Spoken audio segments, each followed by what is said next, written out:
Hello, YouTube. I'm live again. It's been a while since I've gone live on my testing. I hope my mic is working. Okay. So, I hope I get some viewership. If not, I don't know how long I'll be here. Um,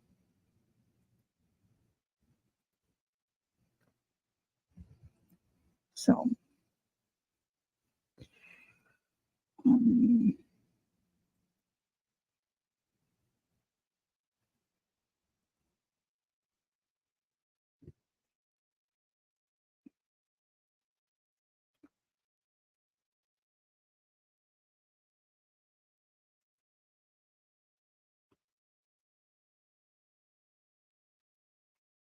I'll be turning on my fan real quick. It's a bit hot.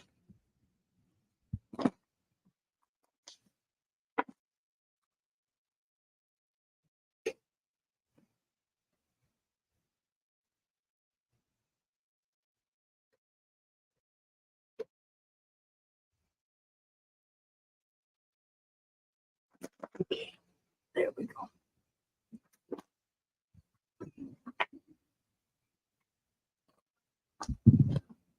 So, I'm back. Um,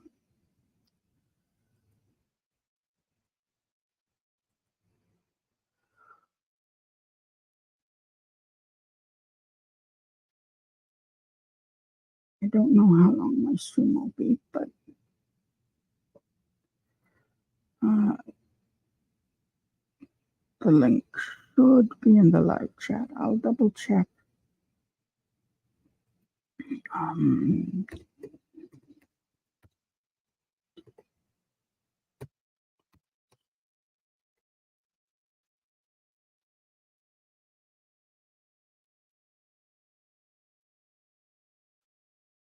yep.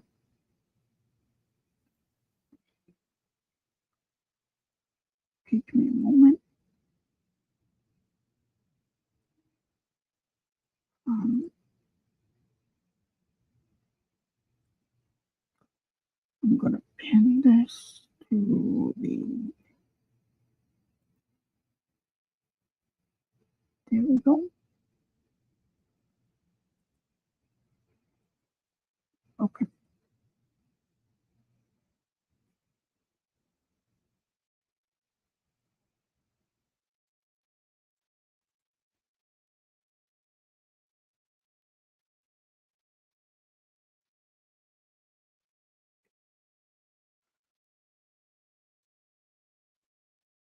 I'm really sorry about any inconvenience to any viewers,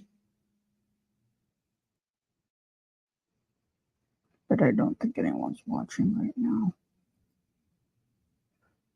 So,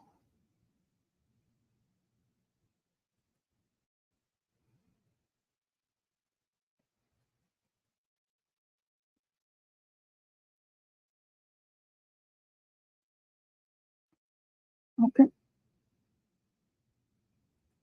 There we go. Now I have everything ready. And we're good.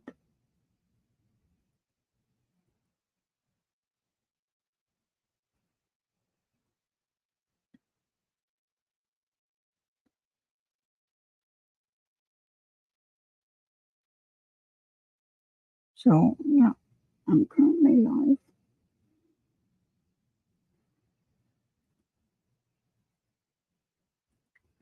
Yep, I'm definitely live on my own channel.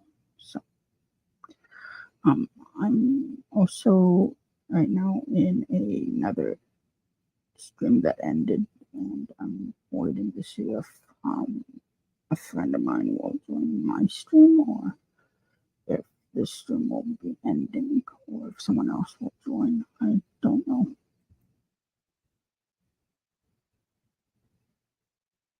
maybe I should change the title to talking about theology, I think. But no, just chatting. I don't know what we're going to talk about. Yeah, let's just leave it as is for now. Um,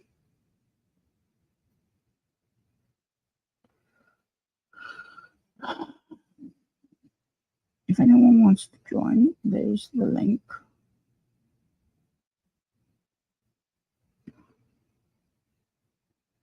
in the pinned comment.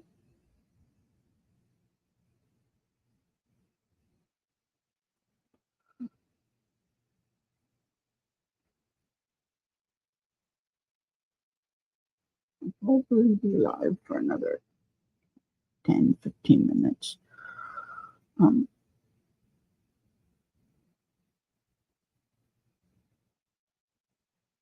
Just see if I get anyone who will show up, but I'm not holding out hope.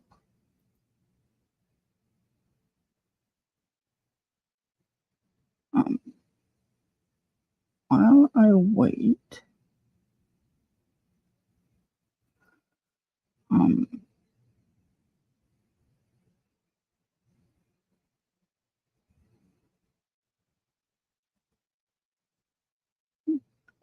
probably going to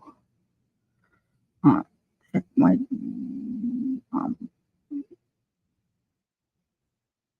check if there's been any.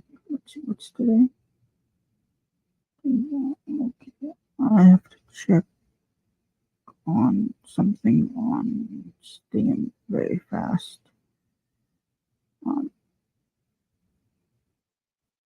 Hopefully my stream can handle it. If not, I apologize.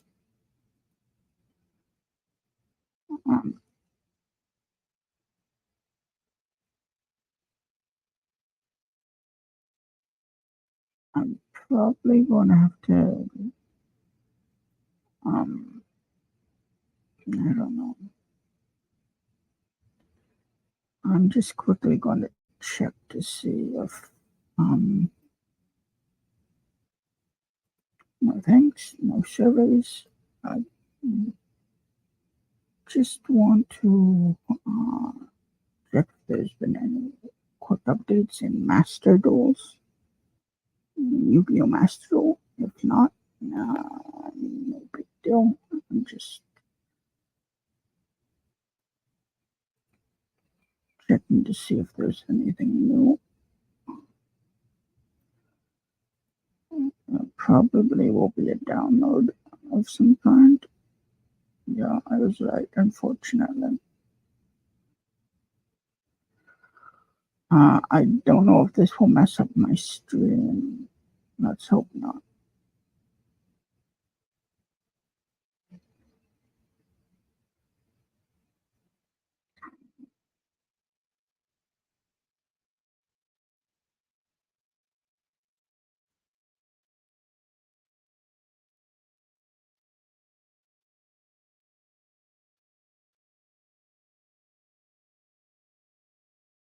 If someone is backstage, let me know.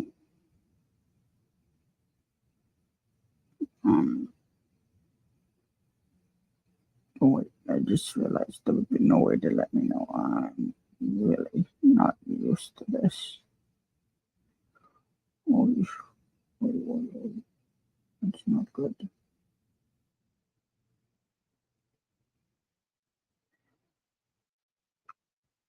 Oh.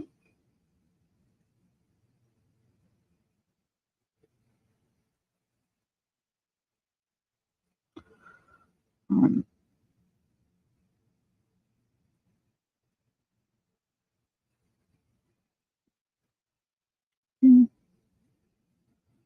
okay.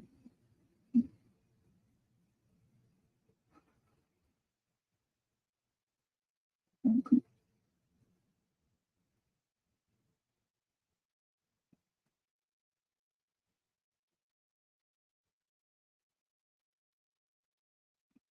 So,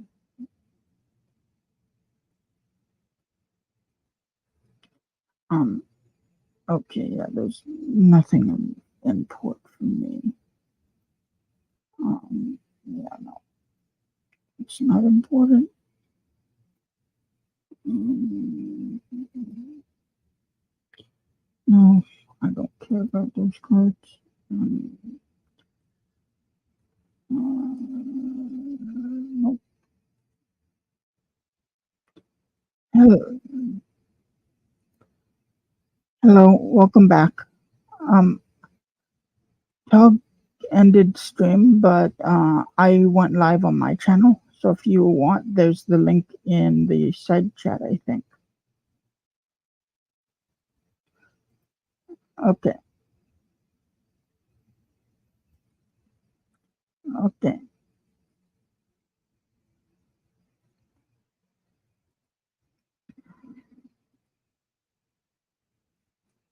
Let's see what we're gonna have. Not sure. I hope.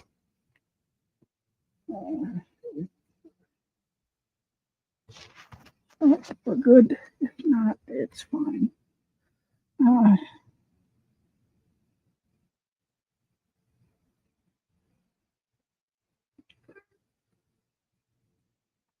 So, yep, everything's good.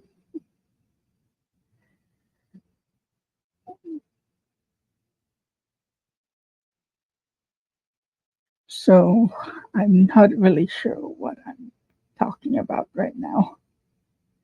I'm just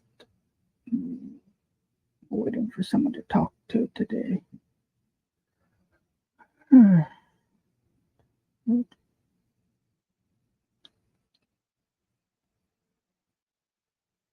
And it should be on soon.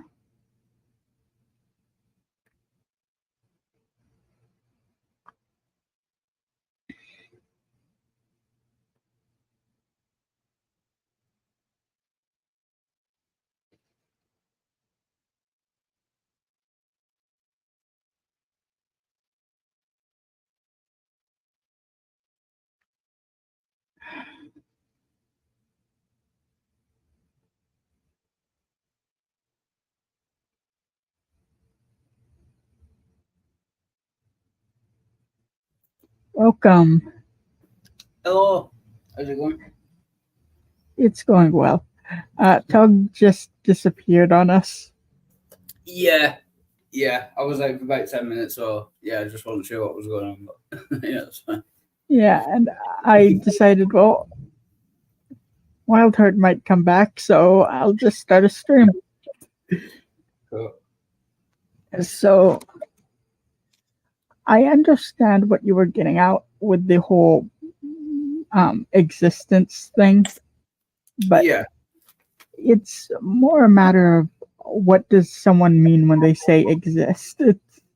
I hate to pull a what something Peterson. What was his name again? You know who I'm speaking of, Jordan Peterson. Jordan Peterson, yeah. With the whole, what does it mean by be? What do you mean by is? Yeah. Yeah, Yeah, but define. but it is, but it actually is that meaningful. These our words all have individual meanings, and unfortunately, English is one of those languages that leaves too much room for nuance. There are some languages in which me and you could speak and know exactly what we mean, and there wouldn't be any ambiguity in this problem. But because we're speaking in Yeah. English, there is that ambiguity about what we mean when we say is or exists.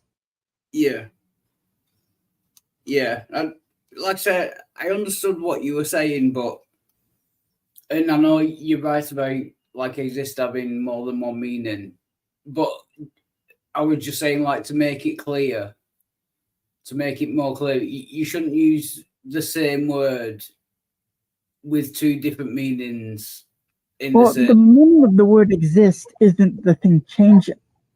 That's the issue. The problem is the meaning of the word exist is being used consistently. The problem is the sense in which something exists is what is different.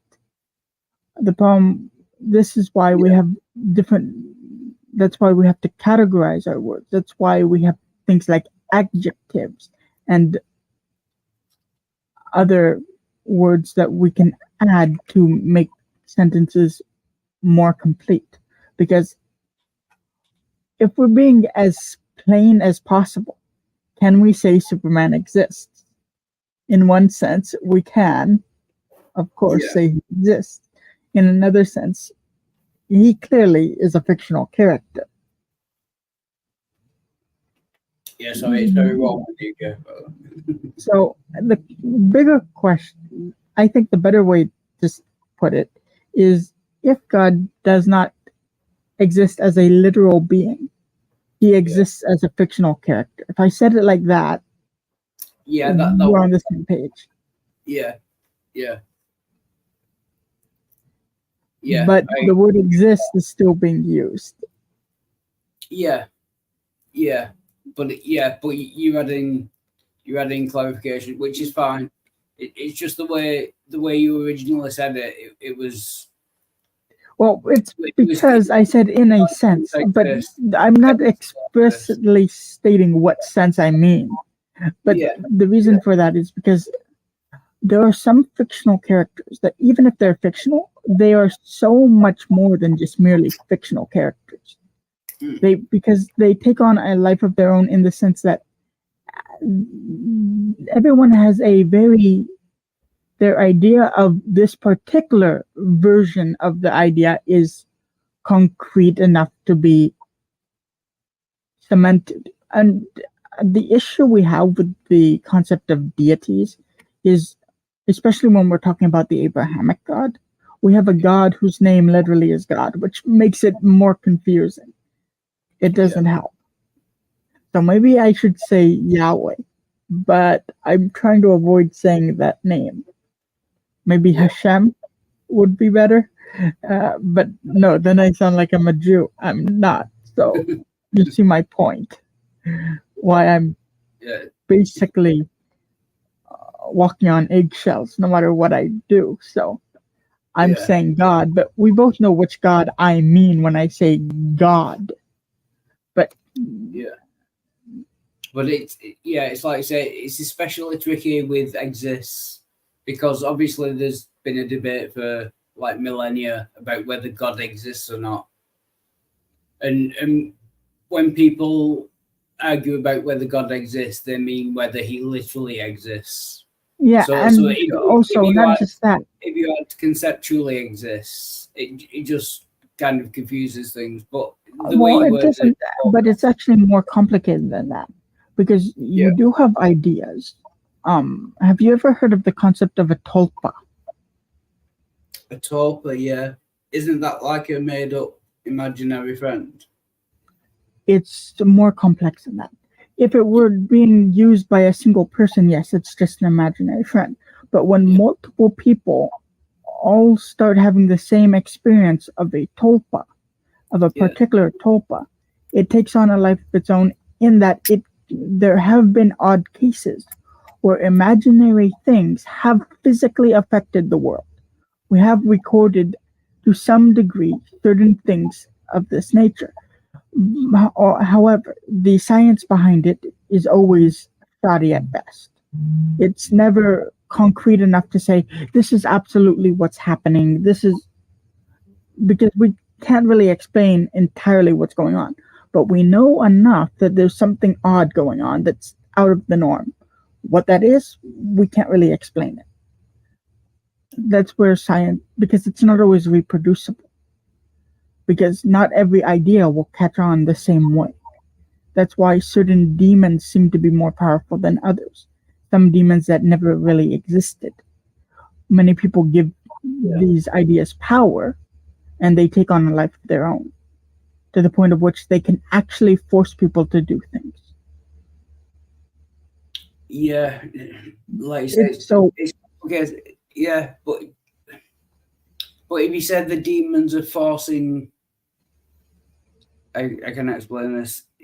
Yeah, you just got to make the definite. Like, I understand that if you have a concept of God in your head, and the God doesn't actually exist, but you believe he does, then in a way you could word it that God affects your behavior, but it's not really It just affects your behavior. your behavior. It's your belief in the God.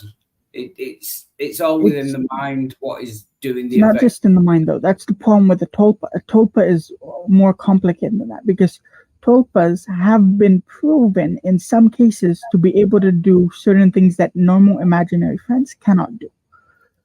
They sometimes for example, there was one tulpa who was basically became a family spirit, a guardian spirit of a family. The parents never passed on the name of the tulpa, but each generation would name the imaginary friend the exact same name. Do you get what's going on there? Weird, huh?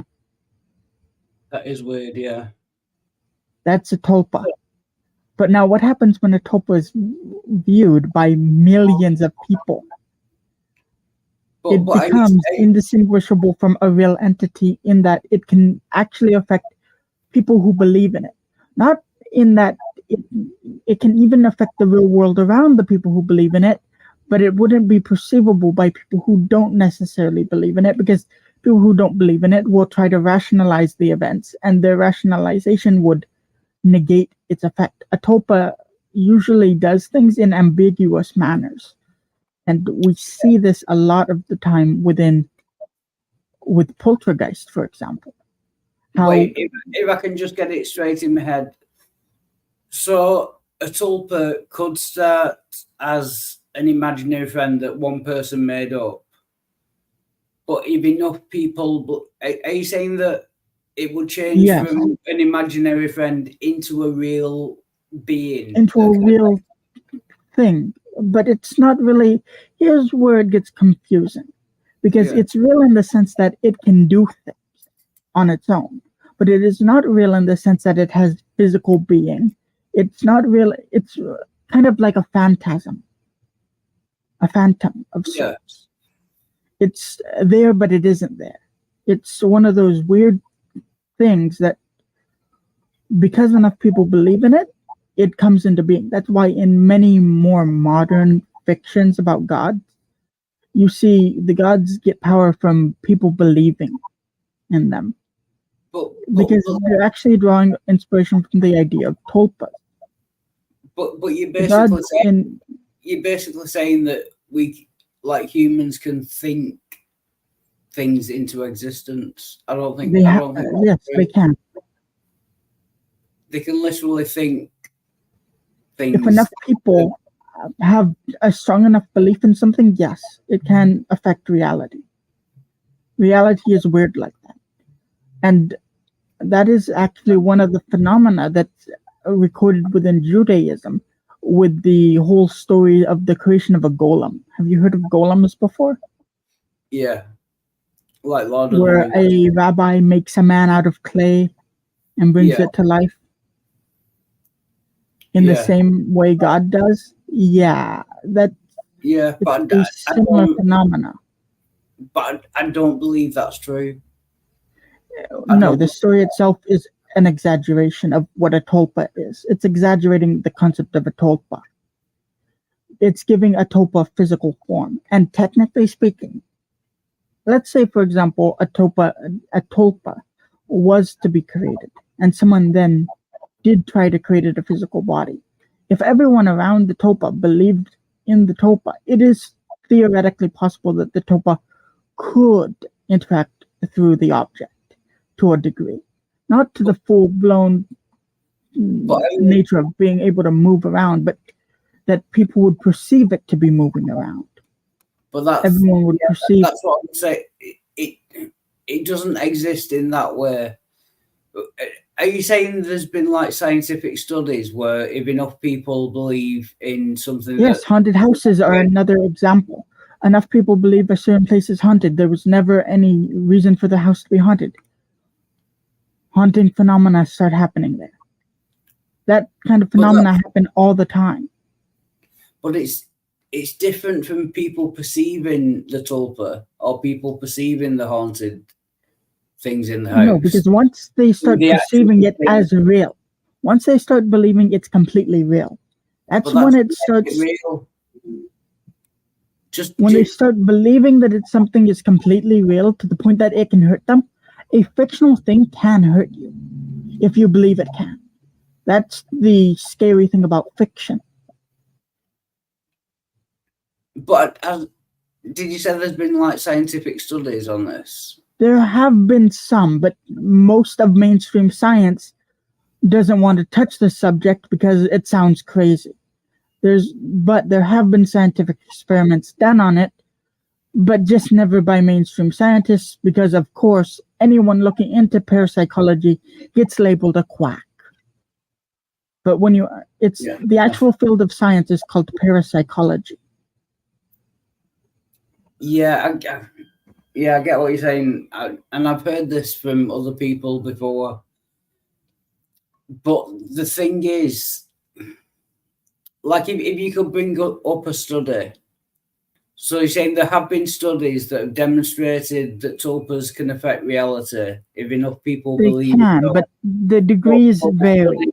But the studies were only done by people who are outside of mainstream science because the ideas are just the kind that. Why that sounds crazy?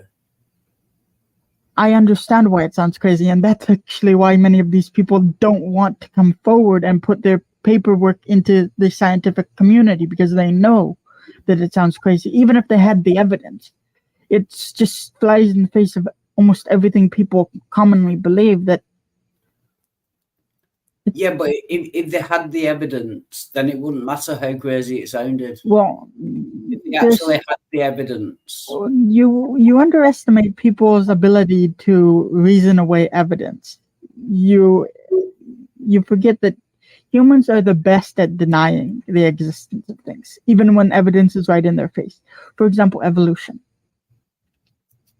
Yeah, and I'm not trying to be difficult. I'm just saying. I know, but you get my point, right? Yeah.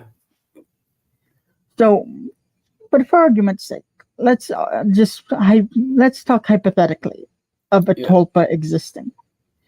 Yeah. If someone were to think up a tulpa, and enough people were to believe in it, and believed it actually had the powers to heal the sick and whatnot,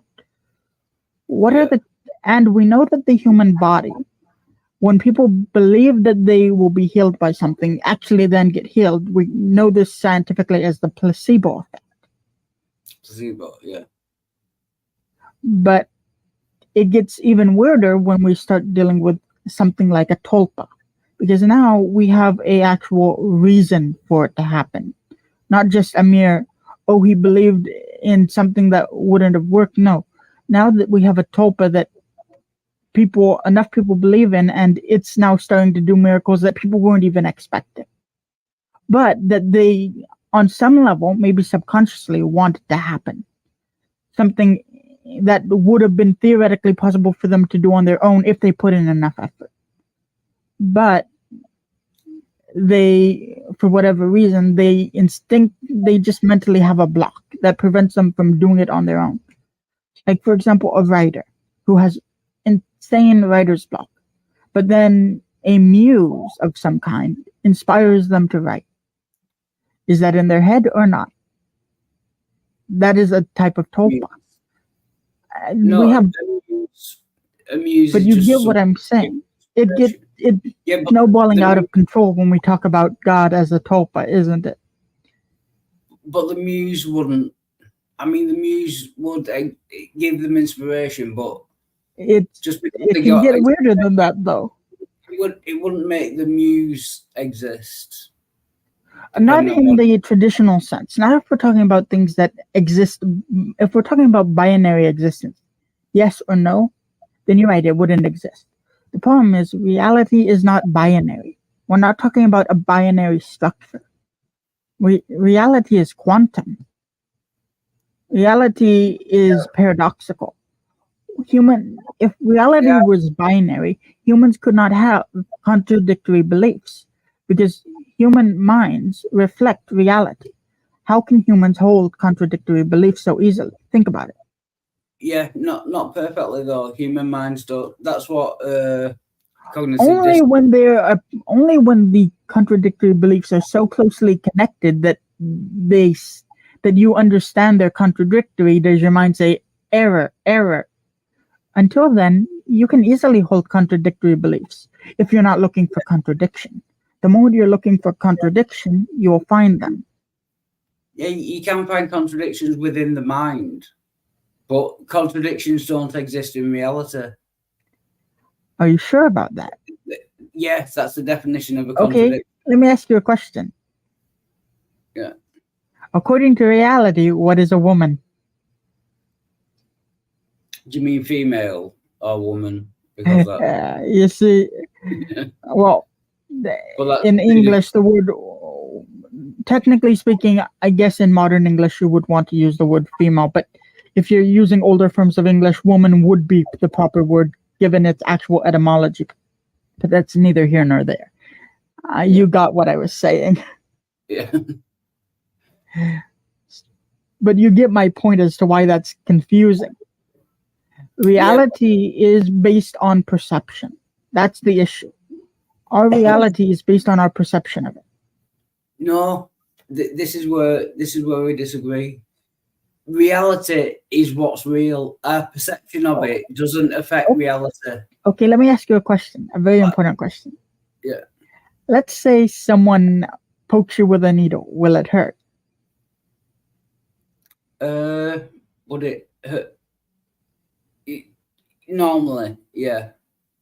Normally. Yeah. But is the pain real or not real? It's real inside your mind. Are you sure it's real inside your mind? It's more than that. You have pain receptors. They perceive pain. But you know what? Here's the problem. The actual feeling of pain. Now that's what's in your mind. The pain is there regardless of if you feel it or not. Because your body on some level knows it's happening. But your mind might not. Your body would. But your mind wouldn't. It doesn't exist necessarily outside of the mind. If the mind didn't exist, it's the same kind of question of the pain wouldn't exist. If a tree falls in a forest and no one's around to hear it, does it make a sound? No. There are pain receptors in your brain. If those were turned off, if your brain didn't exist and someone stuck you with a needle, yes, you wouldn't feel any pain. So yes, but let's say your pain receptors are turned on. Let's say all of this is working perfectly normally. Yeah. Is there any situation in which you will not feel pain if it's working normally? You know, there are situations in which you will not feel pain even if it's working normally. Did you know that? No, but the pain doesn't exist in reality. It only exists due to the mind existing. If the mind didn't exist, no, your perception of pain. I think the problem is we're conflating the word pain and damage. I think that's what's going on here. Because pain can refer to damage to the body. Because that's how your body knows it's damaged. Yeah, but on a more fundamental level, I'm saying that like anything inside your brain doesn't affect reality. You feel the pain, but that's only inside your mind. Okay. The pain doesn't exist in reality, in the universe, outside. I need you to do me a favor. Can you prove to me that you exist? Can I what, sorry? Can you prove to me that you exist? No. No. No. Okay, so if you can't prove to me you exist, and I can't prove to you that I exist, then we have a problem. How can we prove that anything beyond ourselves exists? And if we can't prove that, then is it all in our heads? It could be, yeah. I know what you mean. And if it's all in our heads, then the idea of a tulpa actually doing something, is it that strange? No, but if the only thing that existed was like one brain, like solipsism, then reality would be totally different, and it would still be the same. the pain would only exist inside your head. The tulpa would only exist inside your head. It wouldn't affect whatever reality was, even if reality was completely different. Ideas You have a exist inside your brain. well. You're assuming that if can you let me ask you a question. Yeah. If you can't prove to me that you exist, and I can't prove that I exist, and we can't prove that anything outside of ourselves exists, how can we even prove that the brain exists? Yeah, I would go further. I would say that all I know is that something exists. And that's all we know. That something exists. Yes, Yeah, something exists. and that something it has, and there's some form of consciousness. That's what we know. Yeah. Now, let me ask you something. There are two ways to view the world. You can either view the world as purely physical, or you can view the world as a mental construct occupied by multiple minds, and the laws are developed by a stronger mind. Regardless, if we're talking about a physical, so now the big question is: are we talking about is the world actually physical as we perceive it, or is there something more to this? So then you have to go off the evidence and what is most likely true.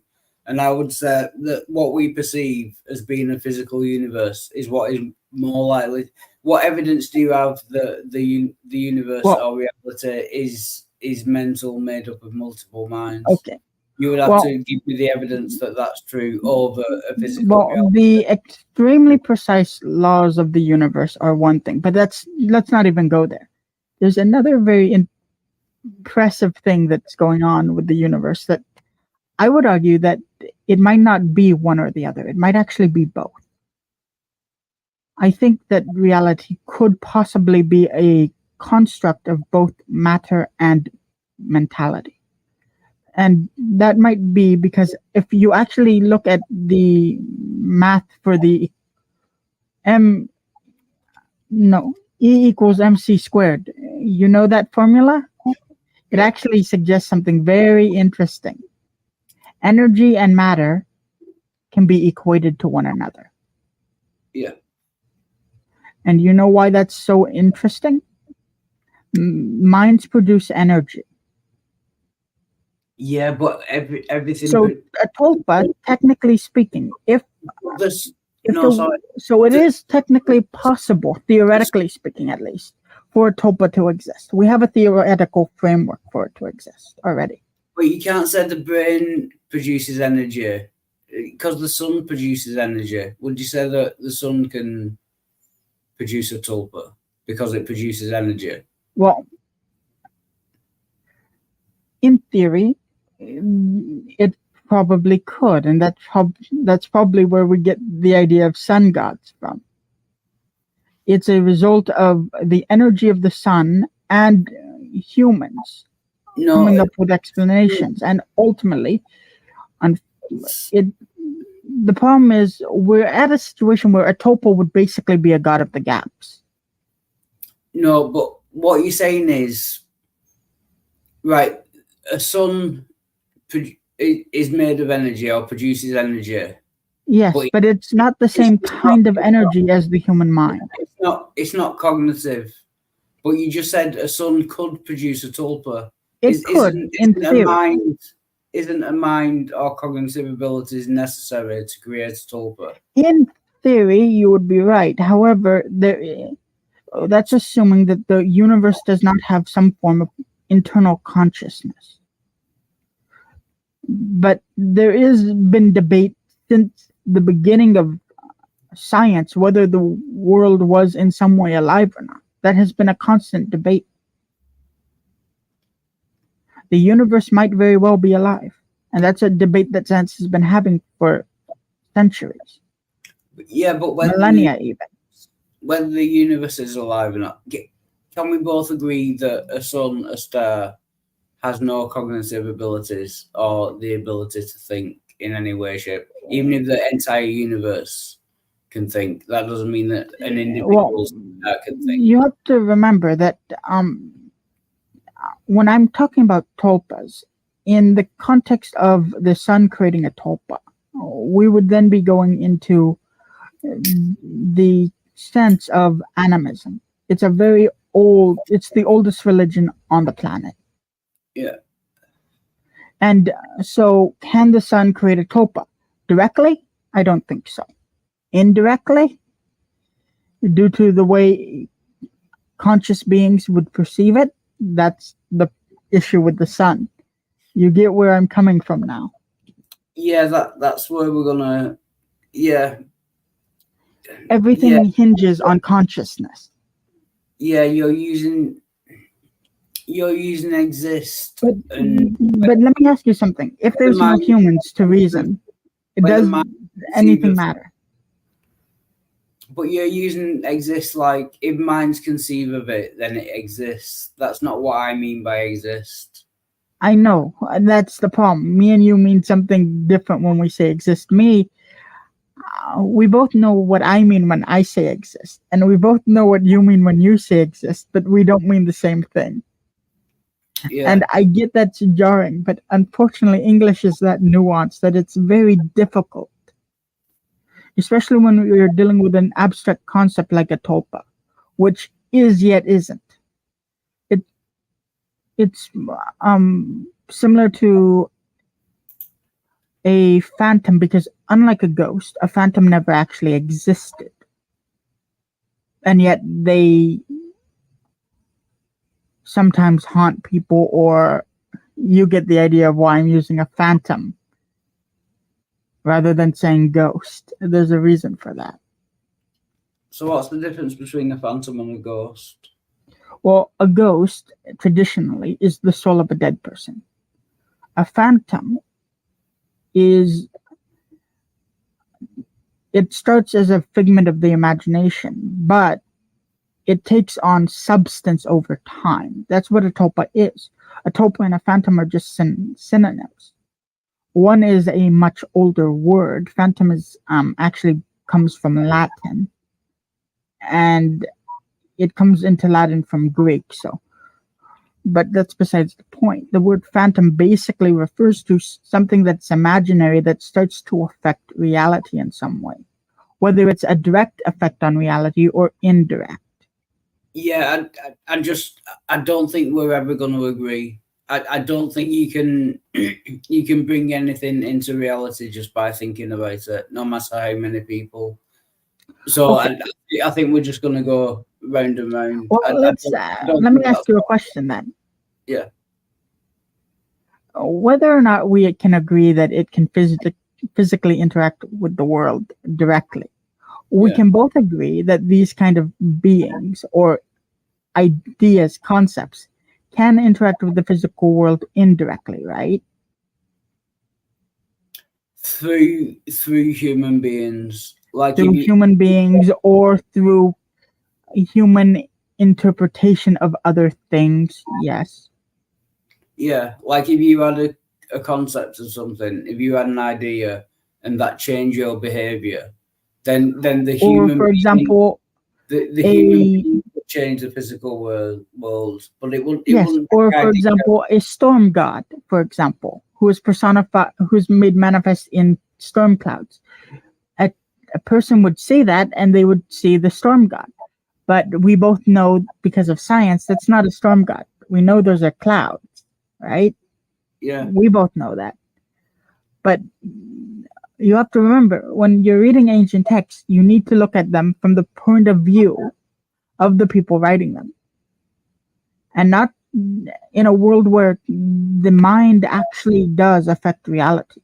Because in the past, we were more reliant on our instincts than we are now. Let me ask you a question. Yeah. Is it safer to assume there's a lion when there's not, or to assume there is no lion and then there to be a lion? Yeah. That is what the tulpa, that's where the tulpas originate from. Yeah, before I forget, yeah, there's just a difference that, like you're saying with the storm god, just because people thought it was a storm god, it's not a storm god. It has no, it's just a storm. Just because people perceive it as being a storm god, that doesn't change But The wait a fact- minute. What is a god? Um, That I think our biggest problem is we haven't defined the word God yet, have we? no, Do you know what the word God literally means? I don't know.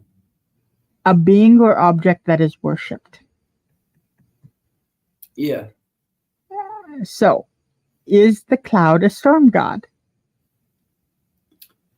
Did you catch it? Yeah, I think you just caught what's going on here. Yeah, but that's just semantics. It's not just semantics. Semantics is a very important thing. It's a confusion in language. It's not just doesn't- it's it not doesn't just a mean- confusion in language, because here's the problem. Language is based on perception. Our language is based on how we perceive the world. Yeah, So it's not just a problem of language, it's a problem of perception. We're perceiving the world through two different lenses. yeah, but it's no right. Just let me get this out.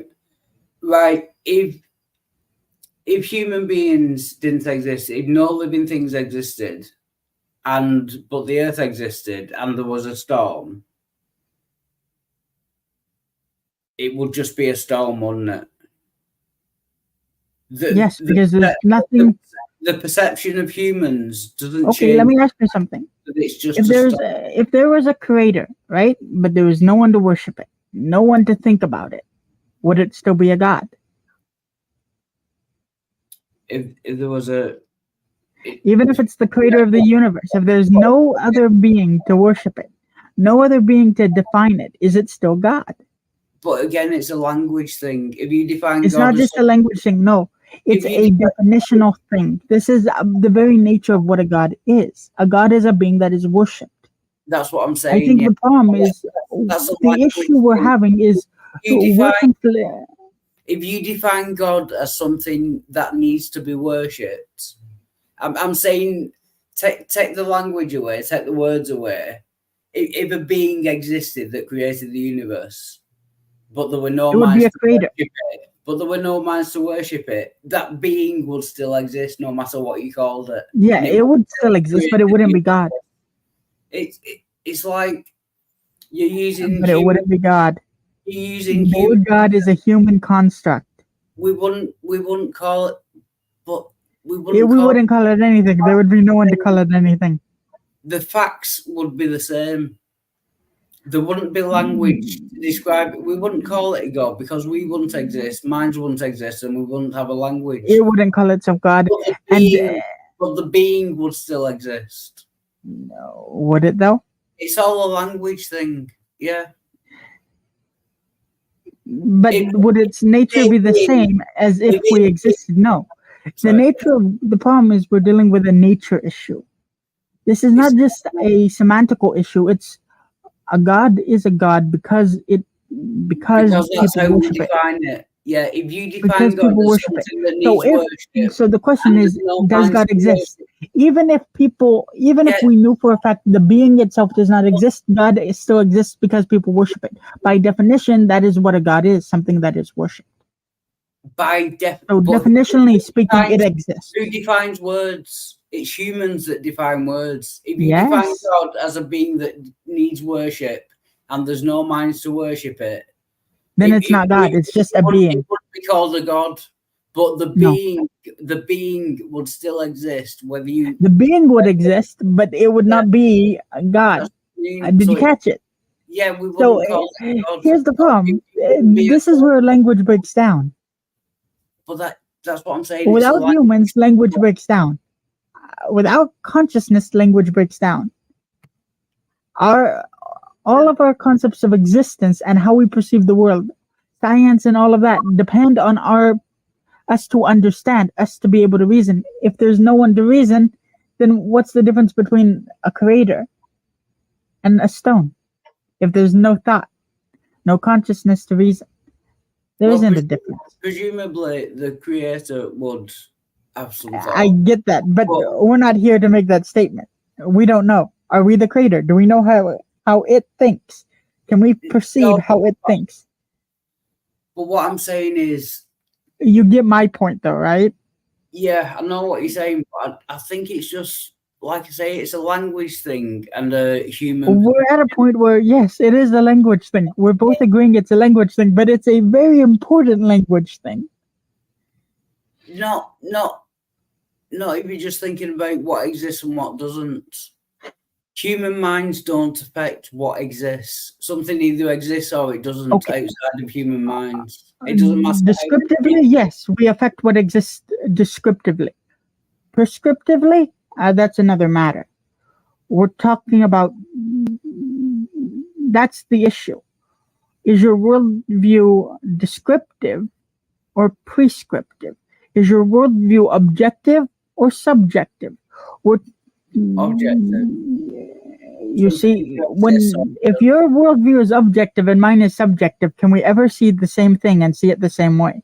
That's what I'm saying. No, we can't. But we can reason together and get as close as possible, right? Yeah, but I would say that you're wrong in thinking that. Like, do you believe in like the age of the universe and the age of humans? Well, like if I can put it like this. Like if the universe started 14 billion years ago or whatever, and humans started existing, say like, I don't know, just to make the maths easier, like a billion years ago. Do you think it would have been about 2 billion years ago, give or take? But do you think that things existed before humans existed to perceive them? Yes, but not in the same way. Because they would have been the same. They existed, if we're talking purely physically, then yes, they would have existed in a similar way. But remember, would things exist in the same way? No, because the way we perceive reality is different than how animals perceive. So would it exist in the same way? No, it wouldn't. Because their perception of reality would be vastly different than ours. No, so reality then becomes, it's a matter of perception. No, reality, that's what I'm saying. Reality is the same. Our perception, an animal's perception, whoever's perception doesn't change reality. Then what does? Right, a rock would still be the same rock in exactly the same way, whether there were minds about to perceive it or not. It would still be the same rock. No, it would just be atoms. Our perception doesn't change the rock. No, it would be atoms. You know why? Because I say it would be atoms. Because if there's nothing to perceive it, we would have to define it by its base components. So at the bottom line, the only thing that exists without actual perception is atoms. Sorry, it's been fun, but yeah, I'm gonna have to leave now. Sorry. It's confusing, isn't it? Thanks a lot. Fun, and I didn't mean to be harsh. I'll mean a minute. Yeah, it's okay. I had fun. See ya.